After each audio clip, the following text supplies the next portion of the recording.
खुशी की बात है कि जब से पाकिस्तान बना है, हम आइन की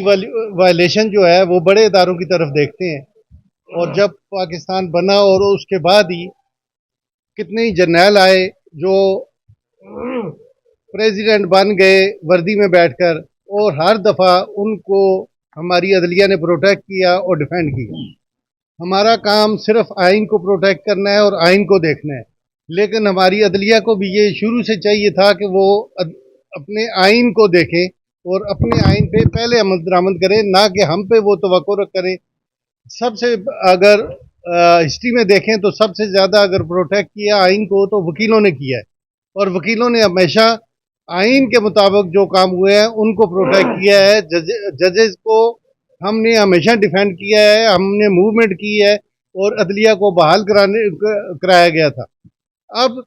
एक हिस्ट्री तो ये भी है कि हमारे एक जस्टिस सुप्रीम कोर्ट के थे, जब वो अपनी 50 साल सर्विस कर बैठे तो उन्होंने भुट्टो साहब की फेवर में एक स्टेटमेंट दी जिसमें भुट्टो साहब को बाकी जजों ने फांसी दी और उन्होंने नहीं दी। उसकी वजह से उनके मैट्रिक की जो सनद है उसे जाली करार दे दिया, इसलिए कि उसने उस वक्त के आमर के साथ कोई बात नहीं मानी थी और उसने अपने ज़मीर के मुताबिक फैसला किया था।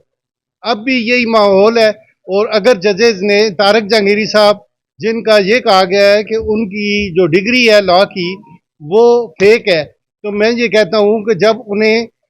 जज एलिवेट किया गया तो उस वक्त सारी एजेंसियां कोई एक एजेंसी नहीं है, सारी एजेंसियां ये वेरीफाई करती हैं कि जिस जज को हम जज बना रहे हैं उसके क्रीडेंशियल्स क्या हैं। उसको इवन उसकी मैट्रिक भी देखी जाती है, उसकी इंटर भी देखी जाती है, उसकी ग्रेजुएशन भी देखी जाती है और एलएलबी भी देखा जाता है। जब वो जिस तरह अलीम साहब ने फरमाया कि वो डिप्टी अटॉर्नी जनरल 2 दफ़ा रहे, एडिशनल प्रोसिक्यूटर जनरल रहे और वो एडवोकेट जनरल इस्लामाबाद रहे, तो इन ओहदों पे जब भी कोई अपॉइंटमेंट होती है तो उसको वेरीफाई किया जाता है। जब वो हाई कोर्ट के जज एलिवेट हुए तो सारी एजेंसियों ने अपना सब कुछ दे के वेरीफाई करके उनको एलिवेशन की इजाज़त दी। अब अगर वो बेंच पे बैठ के अपनी मर्जी के मुताबिक फैसले करते हैं, आइन और कानून के मुताबिक फैसले करते हैं और अवामी फैसले करते हैं, तो मेरा ये ख्याल है कि उनका ये इकदाम जो है ये इसको अप्रिशिएट किया जाए और उनके खिलाफ अगर ये मुहिम जारी की गई कि उनकी डिग्री लॉ की है, अदारे हैं जो भी जिस अदारा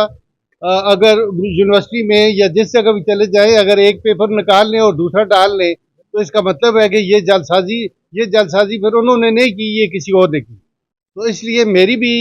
ख्यालात वही हैं जो अलीम साहब ने फरमाए हैं। तो मेरा सिर्फ ये है कि जहांगीरी साहब, तारक महमूद जहांगीरी साहब, वो उनके क्रीडेंशियल्स बिल्कुल करेक्ट हैं, उनकी हिस्ट्री देख लें, सब उनका रिकॉर्ड ठीक है, क्योंकि उन्होंने हमारे साथ टाइम गुजारा है, हमें सब पता है, हमने लॉ इकट्ठे किया है, हमने वकालत इकट्ठे की है, वो मुख्तलिफ ओहदों पे वो भी रहे हैं, मैं भी रहा हूँ। तो इसलिए हमने कभी ये शिकायत ना एथिकली सुननी है ना अनप्रोफेशनल कोई एक्ट हुआ है, लिहाजा हमने हमेशा आइन की कसम खाई है, हम आइन को प्रोटेक्ट करेंगे और अदारों को डिफेंड करेंगे। जो भी इदारा है जो आइन के मुताबिक चलता है हम उसे डिफेंड करेंगे। बहुत शुक्रिया।